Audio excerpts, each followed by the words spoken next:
me earn it. It's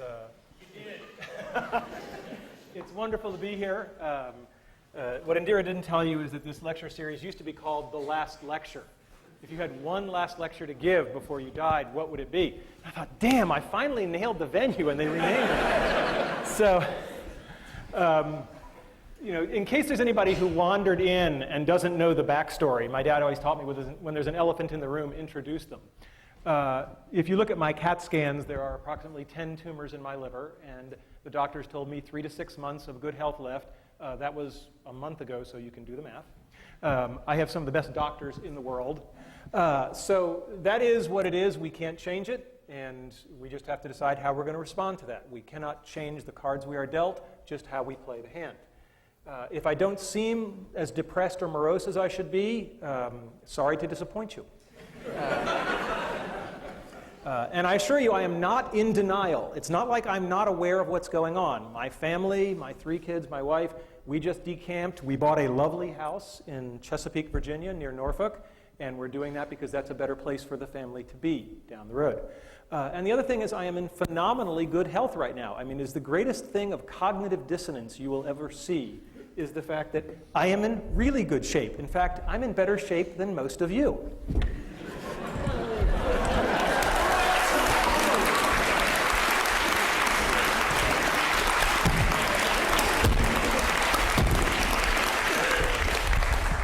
So anybody who wants to cry or pity me can come down and do a few of those, and then you may pity me. All right, so what we're not talking about today, we're not talking about cancer, because I spent a lot of time talking about that, and I'm really not interested. If you have any herbal supplements or remedies, please stay away from me. And we're not going to talk about things that are even more important than achieving your childhood dreams. We're not going to talk about my wife, we're not talking about my kids, because I'm good, but I'm not good enough to talk about that without tearing up. So we're just going to take that off the table. That's much more important. And we're not going to talk about spirituality and religion, although I will tell you that I have experienced a deathbed conversion. I just bought a Macintosh.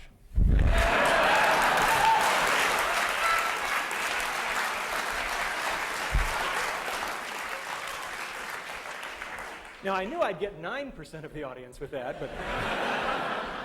All right, so what is today's talk about then? It's about my childhood dreams and how I've achieved them. I've been very fortunate that way.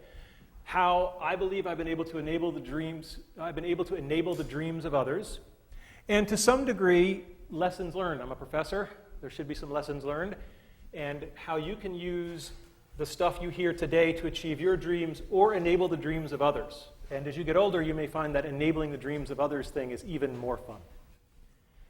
So what were my childhood dreams? Well, I had a really good childhood. I mean, no kidding around. I was going back through the family archives, and what was really amazing was I couldn't find any pictures of me as a kid where I wasn't smiling, right? And that was just a very gratifying thing. There was our dog, right? Aw, thank you. And there I actually have a picture of me dreaming. Right? And I did a lot of that, There's a lot of wake-ups, it was an easy time to dream. I was born in 1960, right? When you're 8 or 9 years old and you look at the TV set and men are landing on the moon, anything is possible. And that's something we should not lose sight of, is that the inspiration and the permission to dream is huge. So what were my childhood dreams? You may not agree with this list, but I was there. Being in zero gravity, playing in the National Football League, authoring an article in the World Book Encyclopedia. I guess you can tell the nerds early.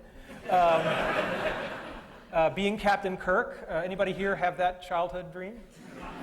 Not at CMU, no. I wanted to become one of the guys who won the big stuffed animals in the amusement park, and I wanted to be an Imagineer with Disney, right? These are not sorted in any particular order, although I think they do get harder, except for maybe the first one.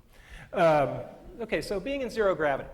Now, it's important to have specific dreams. I did not dream of being an astronaut, because when I was a little kid, I wore glasses, and they told me, oh, astronauts can't have glasses. And I was like, I didn't really want the whole astronaut gig. I just wanted the floating.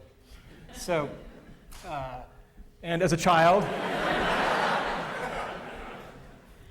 prototype 0.0. But that didn't work so well. And it turns out that NASA has something called the Vomit Comet that they use to train the astronauts. And this thing does parabolic arcs. And at the top of each arc, you get about 25 seconds where you're ballistic, and you get about a rough equivalent of weightlessness for about 25 seconds. And there is a program where college students can submit proposals, and if they win the competition, they get to fly. And I thought that was really cool, and we had a team, and we put a team together, and they won, and they got to fly. And I was all excited because I was going to go with them. And then I hit the first brick wall, because they made it very clear that under no circumstances were faculty members allowed to fly with the teams. I know, I was heartbroken, right. I was like, but I worked so hard. And so I read the literature very carefully, and it turns out that NASA, it's part of their outreach and publicity program, and it turns out that the students were allowed to bring a local media journalist from their hometown.